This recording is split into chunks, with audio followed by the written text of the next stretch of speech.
नमस्कार दोस्तों, मैं दिनेश कुमार पांडे आपका कंपटीशन कम्युनिटी के ऑनलाइन प्लेटफॉर्म पर तहे दिल से स्वागत करता हूं।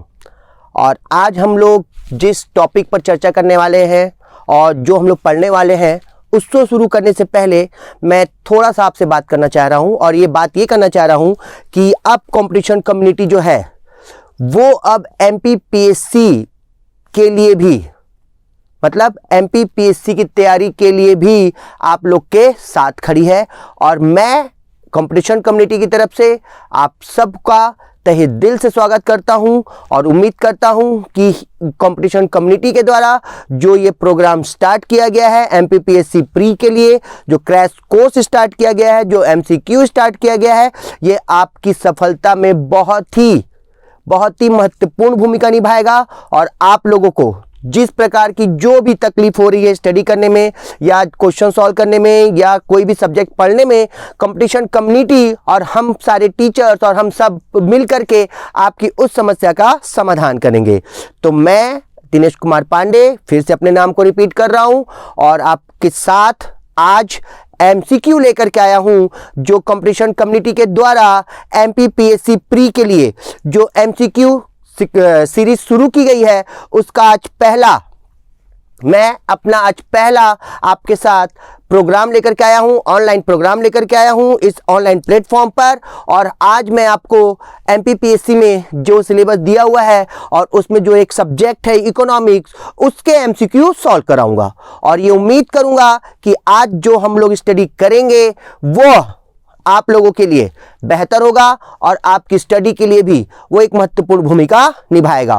और उम्मीद ये भी करूंगा कि आज जिस टॉपिक पर हम 25 क्वेश्चन एमसीक्यू सॉल्व करेंगे वो आपके एग्जाम की तैयारी में एक भूमिका अदा करेगा कि आपको अगर इससे रिलेटेड कोई क्वेश्चन आया तो वो आपसे बने, ठीक। और इसी के साथ ही मैं आपका फिर से एक बार कंपटीशन कम्युनिटी के ऑनलाइन प्लेटफॉर्म पर स्वागत करता हूं। आइए तो हम सब मिलकर के अच्छे स्टडी करें और अपनी सफलता, जो आज तक हम इस चीज़ से पीछे होते जा रहे थे या किस कारण से हमें जो सफलता नहीं मिल पा रही थी उसकी वजह से हम अपने मंजिल पर नहीं पहुंच पा रहे थे, तो अब ये जो हमारी मतलब जो मंजिल पे ना पहुंचने की जो वजह है उस वजह को ढूंढ करके उसका समस्या का निराकरण करके हम आगे बढ़ते हैं।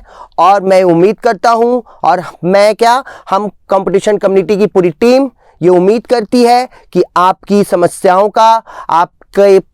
का जो भी समाधान हो हम निकालने की पूरी कोशिश करेंगे। और इसी के साथ मैं इस एमसीक्यू सीरीज की शुरुआत करता हूं और मेरा सब्जेक्ट जो है वो है आपका अर्थव्यवस्था, इकोनॉमिक्स, ठीक।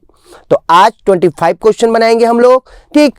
और इसी के साथ इस 25 क्वेश्चन में किस लेवल के क्वेश्चन गए हैं, कितने हाई लेवल के हैं, हार्ड है मतलब इजी है, कैसा है, ये सारी चीजें आपको अभी यहां पर दिखेंगी। 25 क्वेश्चन बस हैं और 25 क्वेश्चन आपको मैं 25 या 30 मिनट्स में कंप्लीट करूंगा। देखिए जितने कम समय में हम इस एमसीक्यू को सॉल्व करेंगे, क्योंकि सामान्यतः ये हो कि अगर हम सब्जेक्ट पढ़ रहे हैं तो सब्जेक्ट ऐसा है कि अगर आपको उस विषय में नॉलेज है या उसके विषय के बारे में आपको मालूम है तो उसके क्वेश्चन आपको मैक्सिमम 1 मिनट में या 1 मिनट से कम में बन जाते हैं। मैक्सिमम ये इतना टाइम लगता है, ठीक। क्योंकि अगर आंसर मालूम है तो क्वेश्चन पढ़े, आंसर में टिक लगा दिए, क्लियर। कुछ क्वेश्चन ऐसे होते हैं, कूट वाले होते हैं, जिसको समय लगता है पढ़ने में या उसको समझने में, तो उसके लिए कोई अलग प्रॉब्लम, उसके लिए मैं अलग जब नेक्स्ट वीडियो लेकर के आऊंगा तो उसके भी समस्याओं का समाधान आपका मैं करूंगा, ठीक है ना। तो चलिए बात बहुत हो गई, अब स्टार्ट किया जाए अपनी स्टडी। तो स्टडी में मैं लेकर के आया हूं इंडस्ट्री पॉलिसी। तो इसका सबसे पहला क्वेश्चन इंडस्ट्री पॉलिसी का पहले ही क्वेश्चन पूछा है कि औद्योगिक नीति, सर्वप्रथम औद्योगिक नीति कहां पर आई, ठीक। पहले क्वेश्चन क्या पूछा है आपसे कि सर्वप्रथम औद्योगिक नीति कहां पर आई, तो किस देश में आई पूछा है। तो सबसे पहले औद्योगिक नीति आई थी आपकी फ्रांस में। कहां आई थी? फ्रांस में सबसे पहले क्या आई थी? औद्योगिक क्रांति, इंडस्ट्री रिवॉल्यूशन। सिंपल क्वेश्चन, सरल क्वेश्चन, आराम से याद होगा, याद भी करते चलिए और उसको सॉल्व भी करते चलिए। तो सबसे पहले इंडस्ट्री रिवॉल्यूशन कहां आया था? आपका फ्रांस में। नेक्स्ट क्वेश्चन है आपका कि भारत में औद्योगिक क्रांति का जनक किसे कहते हैं? कौन है भारत में इंडस्ट्री रिवॉल्यूशन का फाउंडर? तो जिसके समय में सर्वप्रथम इंडस्ट्री पॉलिसी आई थी और जिस व्यक्ति ने लाया था इस इंडस्ट्री पॉलिसी को, उसी को ही कहा जाता है भारत में औद्योगिक क्रांति का जनक। तो ये आया था आपका 1948 में भारत की पहली औद्योगिक नीति श्यामा प्रसाद मुखर्जी के द्वारा।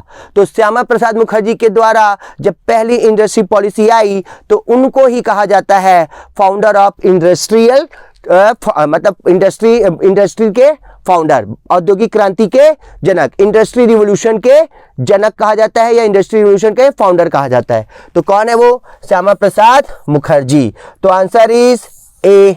ठीक, चलो नेक्स्ट क्वेश्चन। किस उद्योग को आधारभूत उद्योग कहते हैं? Which industries is called basic industries? देखो, भारत में 8 प्रकार की जो इंडस्ट्रीज है उन्हें कहा जाता है कोर सेक्टर। ये जो 4 ऑप्शन है ये चारों के चारों आपके बेसिक इंडस्ट्रीज हैं, आधारभूत उद्योग हैं। मगर क्वेश्चन में जब 4 ऑप्शन है और चारों के चारों आपको मालूम है कि चारों के चारों बेसिक इंडस्ट्रीज है, तो आपको चुनना कोई एक है। तो इसमें सबसे इंपॉर्टेंट इंडस्ट्रीज जो है और वो है आपका स्टील इंडस्ट्रीज। तो आंसर क्या होगा आपका? आंसर होगा आपका स्टील। तो आंसर इज ए। आंसर क्या होगा? ए होगा। क्लियर? नेक्स्ट, भारत में औद्योगिक क्रांति की शुरुआत कब हुई? When did the industry revolution start in India? तो जब औद्योगिक नीति आई, इंडस्ट्री पॉलिसी आई 1948 में, तभी शुरू हो गया था औद्योगिक क्रांति या इंडस्ट्री रिवॉल्यूशन। तो इसका आंसर क्या होगा? 1948। देखो एकदम सिंपल।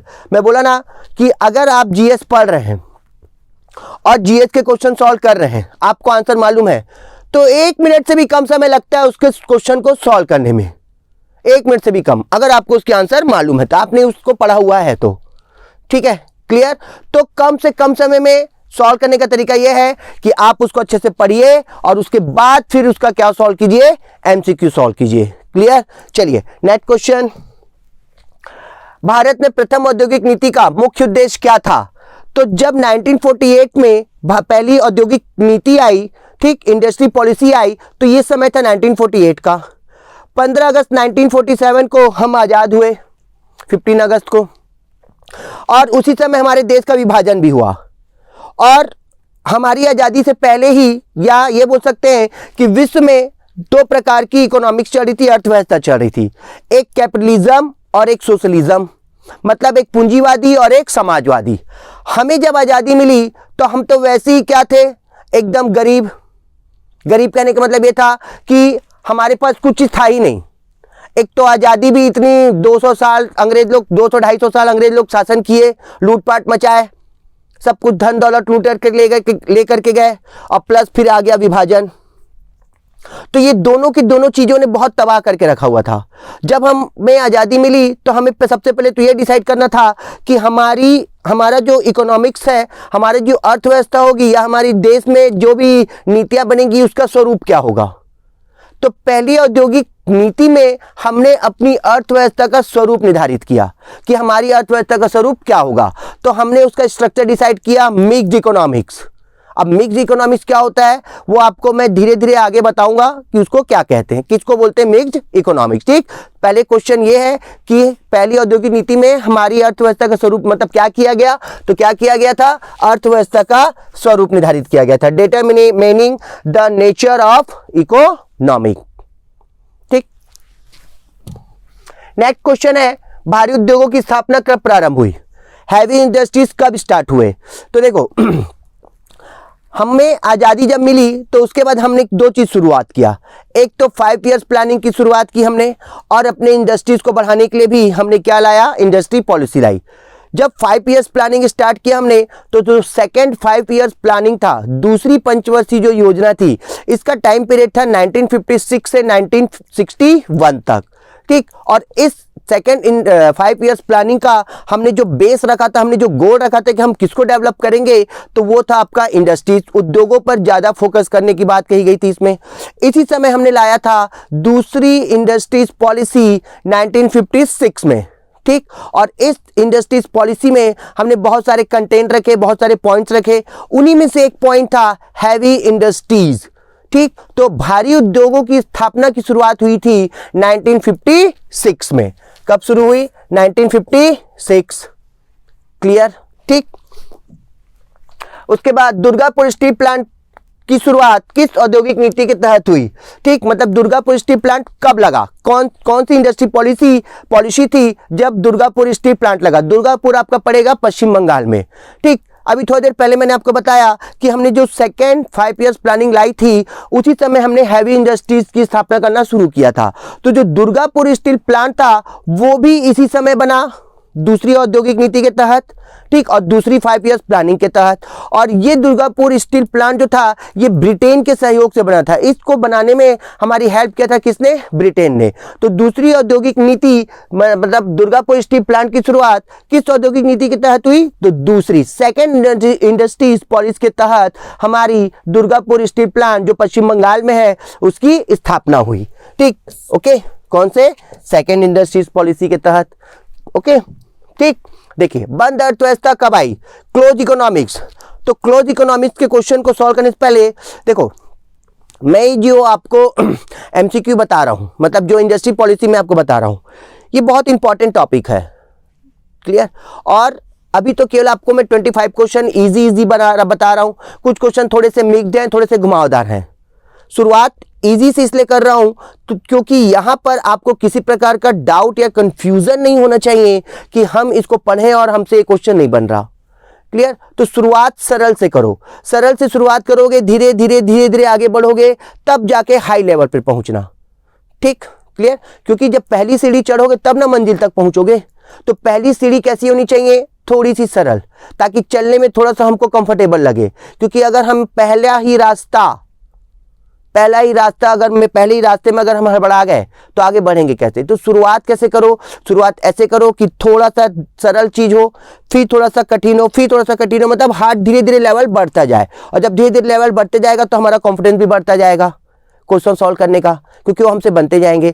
तो शुरुआत मैंने यही की है कि आपको एकदम इजी लेवल से स्टार्ट कर रहा हूं, ताकि धीरे धीरे हम जितना आगे चलते जाएंगे हार्ड लेवल आते जाएगा, और हार्ड लेवल आते जाएगा तो हमसे इजी क्वेश्चन भी बनेंगे और हार्ड क्वेश्चन भी बनेंगे। क्योंकि याद रखिए, ये कॉम्पिटिशन है, और कॉम्पिटिशन ये एक ऐसी चीज होती है जहां केवल जो एग्जाम लेता है वो केवल ये बता देता है कि ये सिलेबस है। क्या पूछेगा, कैसे पूछेगा भी कि नहीं पूछेगा ये भी नहीं मालूम। ठीक है? कितना डीप जाके क्वेश्चन करेंगे या कितना लेवल ऊपर इजी क्वेश्चन होगा, कुछ नहीं मालूम। इसीलिए मैंने कहा कि हम इजी क्वेश्चन भी सॉल्व करेंगे, और हम हाई लेवल पर भी जाएंगे, और हम मिडिल लेवल पर भी रहेंगे। तीनों लेवल को लेकर के हम क्वेश्चन को सॉल्व करेंगे। और इसी के लिए ही, इसी हिसाब से मैं आपके लिए 25 क्वेश्चन लाया हूं इंडस्ट्रीज पॉलिसी का, कि हम इजी क्वेश्चन भी सॉल्व कर रहे हैं, हम मीडियम भी जा रहे हैं, हम धीरे धीरे भी क्या जाएंगे, हार्ड लेवल पर भी जाएंगे। ठीक, क्लियर? तो नेक्स्ट क्वेश्चन है, बंद अर्थव्यवस्था कब आई? Close economics. तो क्लोज इकोनॉमिक्स क्या होता है कि किसी देश की ऐसी स्थिति या अर्थव्यवस्था का वह स्वरूप जिसमें इंपोर्ट और एक्सपोर्ट को टोटली क्लोज कर दिया जाता है, जिसमें इंपोर्ट और एक्सपोर्ट क्या हो, बंद हो, ना कहीं से आयात हो और ना कहीं से निर्यात हो। तो ऐसी व्यवस्था कहलाई जाती है बंद अर्थव्यवस्था। और ये अर्थव्यवस्था हमने लाई थी तीसरी औद्योगिक नीति 1977 में, जब भारत के पहले गैर कांग्रेसी व्यक्ति जो थे मोरारजी देसाई, वो बने थे प्रधानमंत्री। ठीक, तो बंद अर्थव्यवस्था कब आई? तो बंद अर्थव्यवस्था आई थी आपकी तीसरी औद्योगिक नीति 1977 में। ठीक, नेक्स्ट, आयात निर्यात पर पूर्णतः प्रतिबंध कब लगाया गया? अभी मैंने कहा कि बंद अर्थव्यवस्था का मतलब ही होता है आयात निर्यात पर प्रतिबंध लगाना। तो जब बंद अर्थव्यवस्था आई तब प्रतिबंध लगा। तो बंद अर्थव्यवस्था कब थी? 1977 में। देखो, यहां पर दो चीजें से याद हो जाएगी कि बंद अर्थव्यवस्था कब आई? 1977 में। बंद अर्थव्यवस्था क्या है? क्लोज इकोनॉमिक्स क्या है? आयात निर्यात, इंपोर्ट एक्सपोर्ट पर बैन लगाना। तो दोनों प्रकार के क्वेश्चन आ गए। ठीक, तो अगर इसको घुमाया भी तो भी हमको वो चीज बनेगी। ओके, ठीक। भारत में उद्योगों के लिए उदारीकरण की नीति कब अपनाई गई? When was the policy of liberalization adopted for industries in India? तो उदारीकरण की नीति, तो उदारीकरण क्या है? तो उदारीकरण को अगर अपन देख भी रहे हैं, पढ़ भी रहे हैं, तो उसका मतलब होता है उदारता। ठीक, ओके, उदार होना एकदम। किसी के प्रति उदार होना मतलब किसी के प्रति नरम होना, सॉफ्ट होना।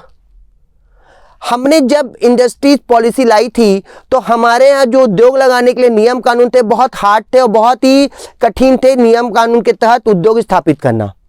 तो हमने क्या किया कि 1991 में हमने उद्योगों के लिए लाइसेंस प्रोसेस को सरल कर दिया, और या तो ये बोल सकते हैं कि लाइसेंस की प्रक्रिया को ही समाप्त कर दिया, ये दोनों बोल सकते हैं अपन। ठीक, तो जिस उद्योग को लगाने के लिए हमने इतना हार्ड लेवल अपनाया था उसको हमने सॉफ्ट में कन्वर्ट कर दिया, और जब सॉफ्ट में कन्वर्ट हुआ तो कैसा लेवल पर हो गया, उदार लेवल पर हो गया। ठीक, तो उदारीकरण की नीति आई थी हमारी चौथी औद्योगिक नीति में 1991 में। कब आई थी? 1991 में आई थी। तो आंसर क्या हो जाएगा? 1991। ठीक, लाइसेंस पद्धति को कब समाप्त किया गया? तो लाइसेंस पद्धति को समाप्त किया गया था, मैंने अभी थोड़ी देर पहले कहा, जब उदारीकरण की नीति अपनाए। तो लाइसेंस पद्धति ही किससे रिलेटेड है? उदारीकरण से रिलेटेड है। ठीक, तो जब उदारीकरण नीति अपनाए तो हमने लाइसेंस प्रोसेस को सरल कर दिया या समाप्त कर दिया। तो जब उदारीकरण आई होगी तभी लाइसेंस प्रक्रिया को सरल किया गया या समाप्त किया गया। तो दोनों से संबंधित क्वेश्चन हो गए। तो आंसर इसमें क्या हो जाएगा? आराम से बनेगा आपसे 1991। तो आंसर क्या हो गया? 1991 में क्या किया गया? लाइसेंस प्रोसेस को समाप्त किया गया। भारत में उदारीकरण के तहत क्या नीति नहीं अपनाई गई थी? Which policy was not adopted under liberalisation in India? मतलब उदारीकरण जब लाए थे तो उसमें क्या नहीं था? ओके, तो देखो, एक उदारीकरण कब आई ये आपको बता दिया, किससे रिलेटेड थी ये आपको बता दिया। अब ये क्वेश्चन हमसे बनेगा। ठीक, कैसे बनेगा? कि इसमें क्या है, पहला कंटेंट कि लाइसेंस पद्धति समाप्त हुआ, हाँ हुआ था। कुछ उद्योगों को लाइसेंस के अंतर्गत रखा गया, हाँ सरल किए गए और उनको लाइसेंस के अंतर्गत रखा गया। लघु उद्योगों के लिए नियम प्रक्रिया सरल की गई, चाहे हैवी इंडस्ट्रीज हो चाहे स्मॉल इंडस्ट्रीज हो, दोनों के लिए सरल क्या किए गए? रूल्स रेगुलेशन को इजी किया गया। तो तीनों की तीनों काम हुए। तो आंसर क्या हो जाएगा इसमें? नन ऑफ दिस, इनमें से कोई नहीं। क्लियर? फिर मुक्त बाजार से क्या तात्पर्य है? मतलब फ्री मार्केट। ओके, तो देखिए, जो चौथी औद्योगिक नीति थी जो 1991 में आई थी, इसको लाए थे उस समय के तत्कालीन प्रधानमंत्री पीवी नरसिम्हा राव, और उस समय फाइनेंस मिनिस्टर थे मनमोहन सिंह। मनमोहन सिंह एक ऐसे व्यक्ति हैं जो आरबीआई के गवर्नर रह चुके हैं, जो फाइनेंस मिनिस्टर भी रह चुके हैं और प्रधानमंत्री भी रह चुके हैं। बस राष्ट्रपति बनना बचा है उनका, हो सके वो भी बन जाए, कोई भरोसा नहीं। क्लियर? ओके, कोई भरोसा नहीं है। पता चला मोदी जी की जगह कांग्रेस आ गई तो मनमोहन सिंह को पता चला राष्ट्रपति बना दिए, तो प्रधानमंत्री जब बने तो भी कुछ नहीं बोले, तो राष्ट्रपति तो कुछ बोलते ही नहीं है।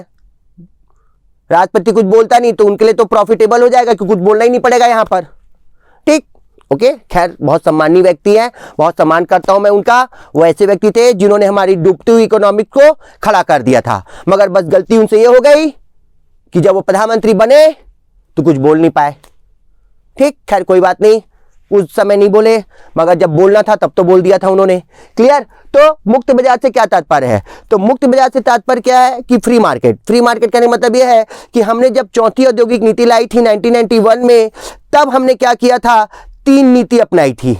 एक एलपीजी बोलते हैं उसको, लिबराइजेशन। एल मतलब लिबराइजेशन, क्या बोलते हैं? एलपीजी बोला जाता है, एलपीजी बोलते हैं। ठीक, लिबराइजेशन, प्राइवेटाइजेशन, ग्लोबलाइजेशन, मतलब उदारीकरण, निजीकरण और वैश्वीकरण। तो वैश्वीकरण जो था वो ये था कि हमने सबके लिए मार्केट ओपनली खोल दिया था, मतलब खुला छोड़ दिया था एकदम। जैसे होता है ना खुला सांड कि छोड़ दो फिर कहीं भी भागता जाता है, तो हमने भी अपने मार्केट को एकदम खुला सांड की तरह खोल दिया था कि आओ डूबो, मतलब डूबो नहीं, आओ पैसा लगाओ और उद्योग स्टार्ट करो। तो हमने क्या किया? सबके लिए मार्केट ओपन कर दिया, और जब सबके लिए मार्केट ओपन कर दिया तो फ्री कर दिया। और आपको पता है कि फ्री एक ऐसी चीज है, ठीक, जिसको हर कोई चाहता है, चाहे वो किसी खाने में फ्री मिले, कोई प्रोडक्ट ले रहे हैं उसमें फ्री मिले, ठीक, या किसी भी चीज में फ्री मिले। तो फ्री तो हमको बहुत पसंद है, निःशुल्क चीजें हमें बहुत पसंद है। क्लियर? तो हमने भी क्या किया, मार्केट को फ्री कर दिया, और जब फ्री किया तो हमारे साथ साथ विदेशी भी आ गए कहां, भारत में। तो जब विदेशी भी भारत में आए तो यहीं पर क्या स्टार्ट हुआ था, वैश्वीकरण, या इसी को क्या बोला जाता है, ग्लोबलाइजेशन। तो फ्री मार्केट से क्या तात्पर्य है, तो फ्री मार्केट या मुक्त बाजार से क्या तात्पर्य है, ग्लोबलाइजेशन, या इसी को बोला जाता है वैश्वीकरण। ठीक है। नेक्स्ट, कौन उदारीकरण की नीति से संबंधित है, तो अभी मैंने बता दिया, जो कभी बोला नहीं प्रधानमंत्री रहने के बाद। उदार जरूर रहा, उदारता ही थी उसकी, उदार था तो इसलिए बेचारा कुछ नहीं बोल पाया। जब मनमोहन सिंह प्रधानमंत्री बने थे तो दैनिक भास्कर के एडिटोरियल पेज में एक बहुत मतलब दैनिक भास्कर के पेपर में एक बहुत ही अच्छा टाइटल आया था, जब उन्होंने प्रधानमंत्री पद की शपथ भी नहीं लिया था उन्होंने।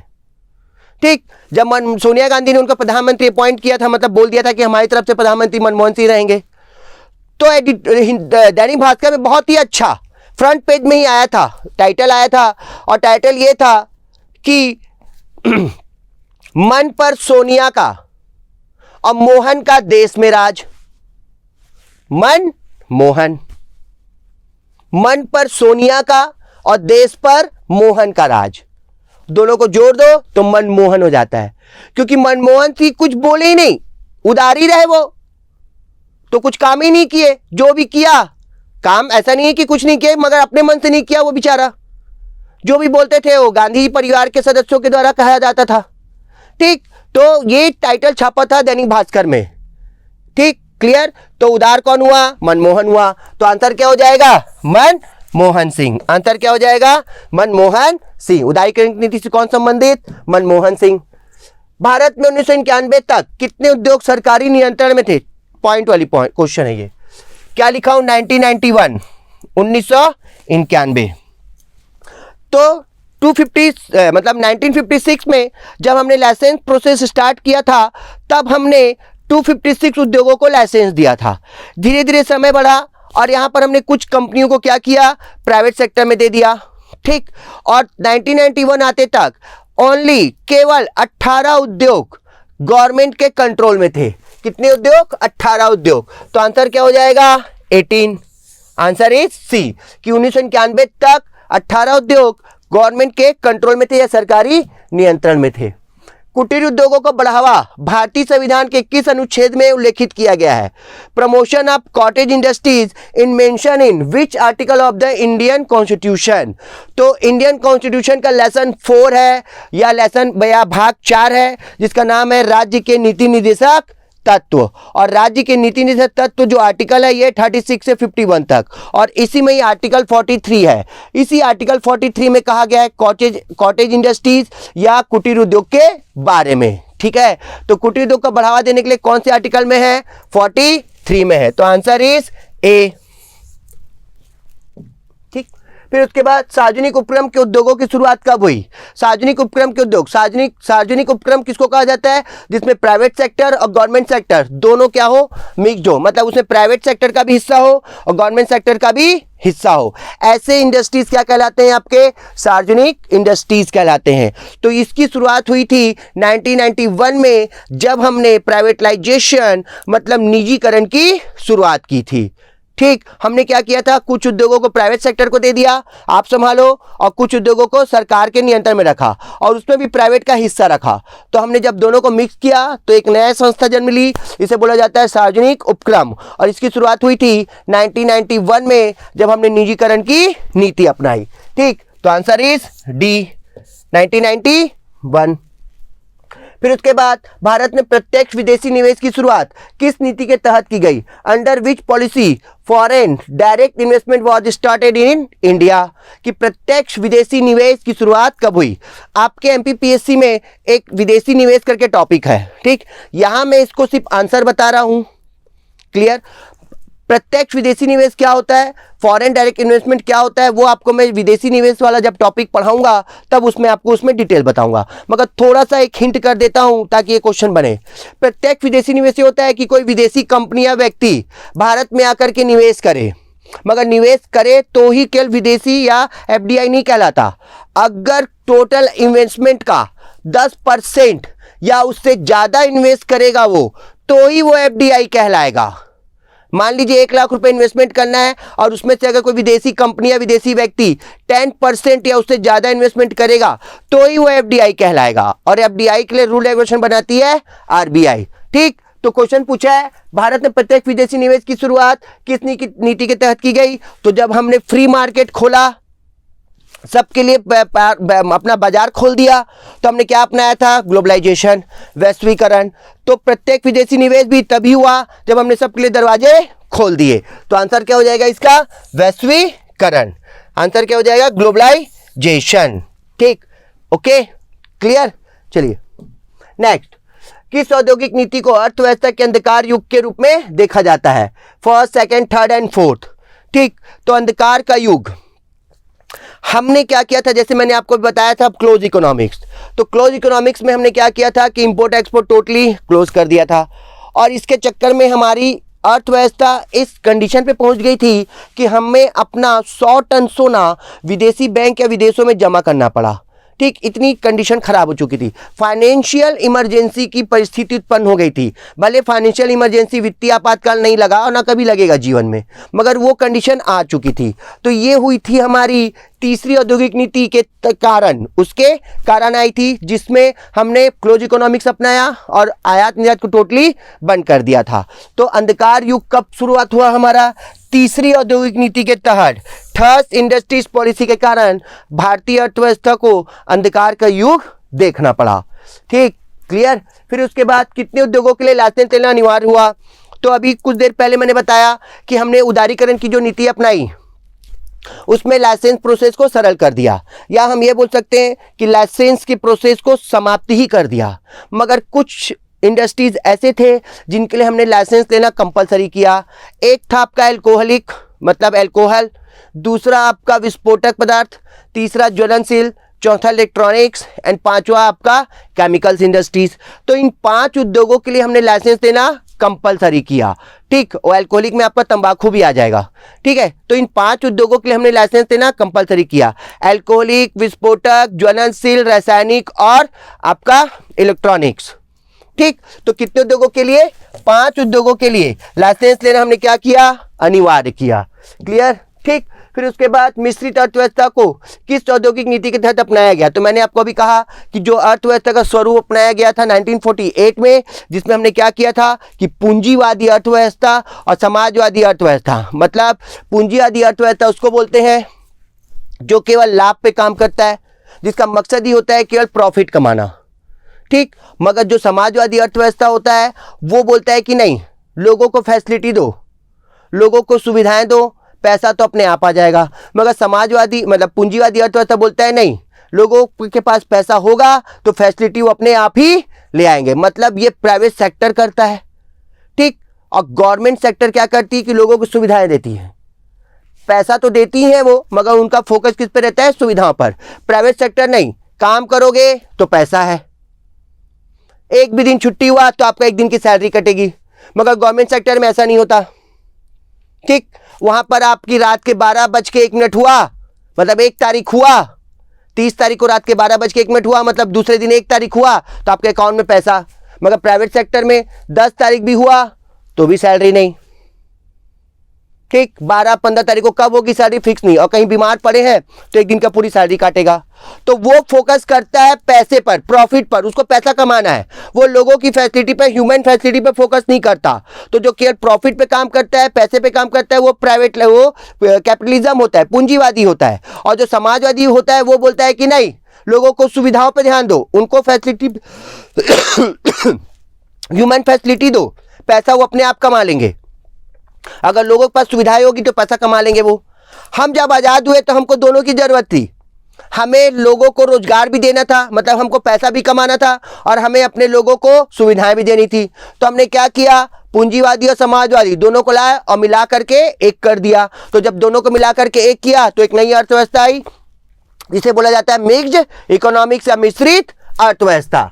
तो मिश्रित अर्थव्यवस्था को कब बनाया गया था? 1948 में, पहली इंडस्ट्रीज पॉलिसी में, जिसको श्यामा प्रसाद मुखर्जी ने लाया था।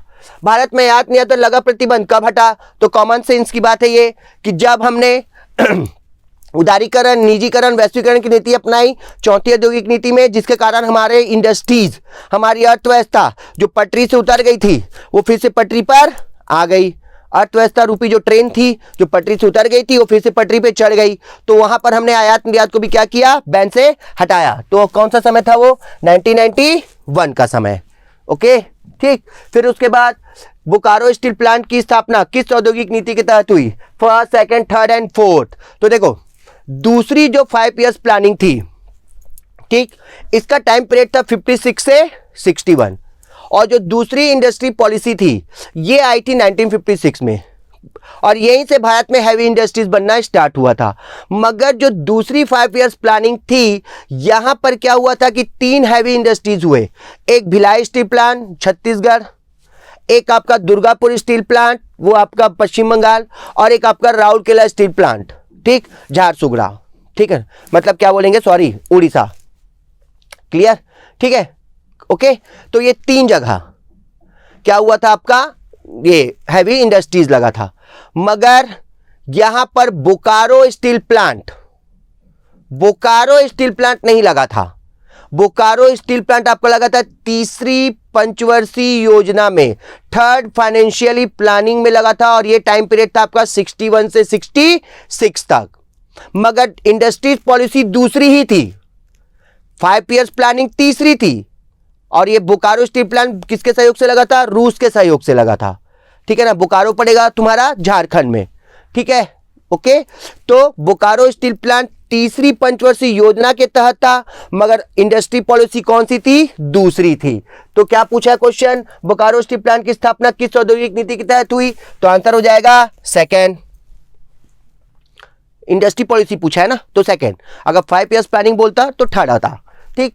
फिर उसके बाद 1991 में प्रस्तुत चौथी औद्योगिक नीति के तहत कितने उद्योग सरकारी नियंत्रण में थे, how many industries were under government control under the fourth industry policy presented in 1991। Question को 2 प्रकार से सॉल्व कर सकते हैं। पहला क्वेश्चन पूछा है 1991, कब, क्या बोला है, 1991 में कितने उद्योग सरकार के नियंत्रण में थे। अगर 1991 लिखा है तो इसका आंसर होगा 3, ठीक। और अगर 1991 नहीं लिखा है, केवल पूछ रहा है कि वर्तमान में कितने उद्योग सरकार के नियंत्रण में है, तो आंसर हो जाएगा 2, एक रेलवे और एक परमाणु। अभी एट द प्रेजेंट 2 उद्योग सरकार के नियंत्रण में है, मगर 1991 में 3 उद्योग सरकार के नियंत्रण में थे, ठीक। तो वहां 1991 पूछा है तो आंसर होगा 3, अगर एट द प्रेजेंट बोला तो आंसर हो जाएगा 2। क्लियर, ठीक। फिर उसके बाद लास्ट क्वेश्चन, औद्योगिक नीति से संबंधित कौन सा कथन सही है। देखो इस टाइप के क्वेश्चन को सॉल्व करने का तरीका एकदम इजी, मैं बता रहा हूं।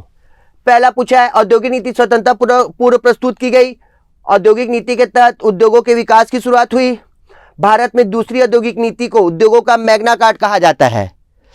ध्यान देना कौन सी औद्योगिक नीति संबंधित कथन सही है पूछा है ना, तो औद्योगिक नीति स्वतंत्रता पूर्व प्रस्तुत की गई, गलत, क्योंकि मैं शुरू में ही बोला कब आई थी, 1948 में। कब आई थी आपकी, 1948 में आई थी।